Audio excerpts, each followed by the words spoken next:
రెండవ మాటలో నిరీక్షణ కలగజేశాడు, దొంగకు రక్షణ ఇచ్చి నిరీక్షణ కలగజేశాడు. మూడవ మాటలో తండ్రికి కుమారునిగా బాధ నెరవేర్చాడు. నాలుగవ మాట నా దేవా నా దేవా నన్ను ఎందుకు చెయ్యి విడిచితివి. యేసుక్రీస్తు ప్రభువు అప్పుడు శిలువలో మన కోసం శాపమైనాడు. అందరూ సోదరుడు చెప్పాడుగా, శాపమై క్రీస్తు మన కొరకు శాపమై ఆయన నరుడిగా ఆ శ్రమను అనుభవిస్తూ ఉన్నాడు. అందుకే కీర్తన గ్రంథం 22వ కీర్తనలో మాట్లాడింది, నా నాలుక నా దౌడును అంటుకుని ఉన్నది. నా నాలుక, కీర్తన గ్రంథము 22వ కీర్తన, కీర్తన గ్రంథం 17వ వచనం, నా బలం ఎండిపోయి చిల్లు పెట్టుకోవాలను, నా నాలుక దౌడను అంటుకుని ఉన్నది. ఆయన సంపూర్ణ మానవునిగా ఆ కల్వరి శిలువలో ఆయన దాహం కొన్నాడు. ఏంటి ఆ దాహం? యేసుక్రీస్తు ప్రభువారు భూలోకంలో జీవించిన దినాలలో ఆయన సమరయ పట్టణానికి వెళ్ళాడు, సమరయ గ్రామానికి వెళ్ళాడు. వెళ్ళి సుకారుని ఊరికి వచ్చాడు. అక్కడ యాకోబు బావిలో కూర్చున్నాడు.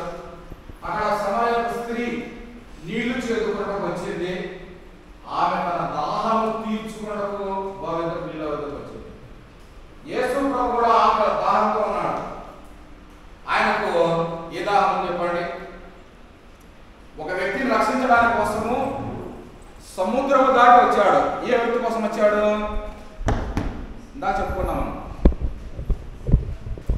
గెరాసుల దేశానికి ఆయన సముద్రం మీద వస్తున్నప్పుడు పెద్ద అలల చేత తుఫానుల చేత ఓడ పట్టబడతా ఉంది. సముద్రం మీద దాటి వచ్చి గెరాసుల దేశంలోకి వచ్చి ఆ వ్యక్తిని సేనాలు పట్టిన వాడిని దేవుడు ఆయన రక్షించినట్లుగా మనకు తెలియపడుతున్నది. అయితే ఇక్కడ మన సందర్భం ఏమనగా యేసుక్రీస్తు ప్రభువారు సంపూర్ణ మానవునిగా నేను దప్పికొనుచున్నాను అంటున్నాడు. ఆయన ఆత్మ దాహం కలిగిన వాడు. సమరస్తితో మాట్లాడుతున్నాడు, అమ్మ దాహములకు నీళ్ళిమ్ము అన్నాడు. ఏమన్నాడు ఆయన? దాహములకు నీళ్ళిమ్ము అన్నాడు. అయ్యా మీరు చూస్తే యూతుల నుంచి సమరయులు మనం సాంగాత్యం చేయగలన్నారు. నేను ఇచ్చి నీళ్లు త్రాగు ప్రతివాడు మరెన్నడూ తప్పింపుకున్నాడు అన్నాడు. నేను ఇచ్చి నీళ్లు త్రాగువాడు మరెన్నడూ తప్పింపుకున్నాడు అన్నాడు. యేసు ప్రభువు అడిగిన యేసు ప్రభు ఎక్కడ అన్నాడు, ఆ నీళ్ళు నాకు ఇయ్యాలి. ఏమైనా సమస్య ఉంది? యోహాను సువార్త 4వ అధ్యాయము, యోహాను సువార్త 4వ అధ్యాయము, యోహాను సువార్త 4వ అధ్యాయము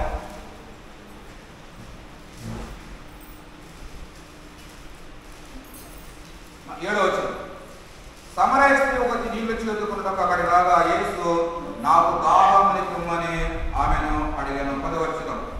అందుకు యేసు నువ్వు దేవుని వలన నాకు దాహం అని అడుగుచున్నవాడు ఎవడు, అది ఎరిగి ఉంటే నీవు ఆయన అడుగుదు, ఆయన నీకు జీవ జలం ఇచ్చినాడని చెప్పను. అప్పుడు ఆ స్త్రీ, అయ్యా ఈ బావిలో తినది చేతుకోవడానికి ఏమీ లేదే, ఆ జీవ జలము ఎలాగో నీకు దొరుకును? కారణం తన కుమారులను పశువులను ఈ బావి నీకు మాకు త్రాగి మాకు ఇచ్చిన మన తండ్రికని యాకోబు కంటే నువ్వు గొప్పవాడవా అని ఆయన అడిగాను. అందుకు యేసు ఈ నీళ్లు త్రాగు ప్రతివాడు మరణ తప్పుకును, నేను ఇచ్చి నీళ్లు త్రాగు వాడుకుని తప్పుకున్నాను. నేను వానికి ఇచ్చి నీళ్లు నిత్య జీవమునకై వారిని ఊరడి నీటి బొగ్గగా ఉన్నాడని చెప్పాను. ఆ స్త్రీ ఆయన చూసి, అయ్యా నేను తప్పికొనుకున్నట్టును చేదు పడకు దూరం రాకున్నట్టును ఆ నీళ్లు నాకు దయచేయమనగా యేసు నీవు వెళ్ళి నీ పెనిమిటి పిలుచుకొని ఇక్కడికి రమ్మని ఆమెతో చెప్పాను. ఆ స్త్రీ నాకు పిలిచినట్టుగా యేసు ఆమెతో నాకు పెనిమిటి లేడని చెప్పిన మాత్రమే నీకు 5 పెనిమిటి ఉండినప్పుడు ఇప్పుడున్నవాడు నీ పెనిమిటి కాడు సత్యమే చెప్పివనను. ఈమె తన దాహం తీర్చుకున్నట్టుకు బావేదకు వచ్చింది. మధ్యాహ్నం కాల సమయంలో యేసు ప్రభు కూడా దాహం కొని ఉన్నాడు. ఆయన దాహం ఏంటి? నశించి ఎవరు నరకానికి వెళ్ళుటకు ఆయనకు ఎంత మాత్రం ఇస్తుంది కనుక ఆయన అలిసిన రీతిగా భావితం వస్తున్నాడు. బాగా మాట్లాడండి, అలసిన రీతిగా. యాకోబు యోహాను సువార్త 4:6 అక్కడ యాకోబు బాగున్నాడు కనుక యేసు ప్రయాణం వలన అలీసున్న రీతిని ఆ భావంగా కూర్చుండెను. ఆయన అలసి ఉన్న రీతి ఫ్రీగా ఆ బావ యొక్క కూర్చొని ఆమెతో సంభాషిస్తా ఉన్నాడు. ఆ నీళ్ళు నాకు అనింది. నీకు 5 పెనిమిట్లు ఉన్నారమ్మా, ఇప్పుడున్న వాడు కూడా నీకు పెనిమిట్లు ఇచ్చుకోరండి. నాకు లేదు అనింది. నీకు 5 పెనిమిట్లు ఉన్నారు, ఇప్పుడున్న వాడు పెనిమిట్లు కాడినప్పుడు ఏం చెప్పింది ఆమె? ఏం చెప్పింది? ఒప్పుకుంది. నువ్వు సత్యమే చెప్పింది. నాకు పెనిమిటి గారికి చెప్పినా సరే నీకు 5 పెనిమిట్లు పడతాను, ఇప్పుడున్నవాడు పెనిమిటి కాడగా అయ్యా మీరు సత్యమే చెప్పారయ్యా. నిజంగానంటే నేను సమాజానికి లేకోకుండా నేను అది కూడా ఉన్నాను, ఇప్పుడు కూడా కొడుతున్నాడు కానీ అన్నప్పుడు ఆమె తనలో ఉన్న పాపాన్ని ఒప్పుకున్నట్టు మనం తెలియపరచబడుతుంది. యేసు ప్రభు ఏమన్నా ఆమెకు జీవజలం ఇచ్చాడా? నేను ఇచ్చి నిన్ను త్రాగు ప్రతివాడు అన్నాడు, నాకు తప్పుకున్నాడు అన్నాడు. ఏమన్నా యేసు ప్రభు మంత్రి ఇచ్చాడు, నీళ్ళు ఇచ్చాడా? ఇచ్చినాడా? ఇయ్యలేదా? ఇచ్చినాడా? ఇయ్యలే. కానీ ఆ స్త్రీ తన కుండను విడిచిపెట్టి ఊరిలోనికి వెళ్ళి నేను చేసినవన్నీ నాతో చెప్పి ఆయన క్రీస్తు కాడా అని చెప్పి అనేకులు నా ఊరిలో వచ్చింది. యేసు క్రీస్తు ప్రభుని ఎప్పుడైతే సొంత రక్షకుడిగా అంగీకరిస్తారో వారిలో నుండి ఏమవుతాడ? జీవజల నదులు పొంగి పొరలి పోతాయి. ఫలితముగా ఆమెలో ఉన్న రక్షణానందాన్ని తీసుకుని వెళ్ళి అనేకులకు మరి యేసుక్రీస్తు ప్రభువును పరిచయం చేసి మనకు తెలియపరచబడుతుంది. యేసు ప్రభు శిష్యులు వచ్చి అడుగుతా ఉన్నారు. ఏమన్నాడు చూడండి, యోహాను సువార్త 4వ అధ్యాయము 20:32 వచనం. ఆయన భుజించుటకు మీకు తెలియని ఆహారం అప్పుడని వాళ్ళతో చెప్పగా శిష్యులు ఆయన భుజించుటకు ఎవడైనా ఏమైనా తెచ్చినేమని ఎవరితో ఒకటి చెప్పుకొనిది. యేసు వారిని చూచి నన్ను పంపిన వారి చిత్తం నెరవేర్చుటయు ఆయన పని తుదముట్టించుటయు నాకు ఆహారమై ఉన్నది. ఆయన పని సంపూర్ణంగా నెరవేర్చుట కొరకై ఆయన దాహం కొని ఉన్నాడు. భూలోకంలో మరి ధనవంతుడు దరిద్రుడైన లాజరు, ధనవంతుడైన లాజరు ఉన్నాడు. ధనవంతుని బల్ల మీద పడు రొట్టె ముక్కలు తీసుకొని దరిద్రుడు లాజరు బ్రతికాడు. చనిపోయి సమాధి చేయబడిన తర్వాత సమాధి చేయబడ్డారు. దరిద్రుడు లాజరు చనిపోయినప్పుడు ఎవరు కొనిపోయినాక దేవదూతులు.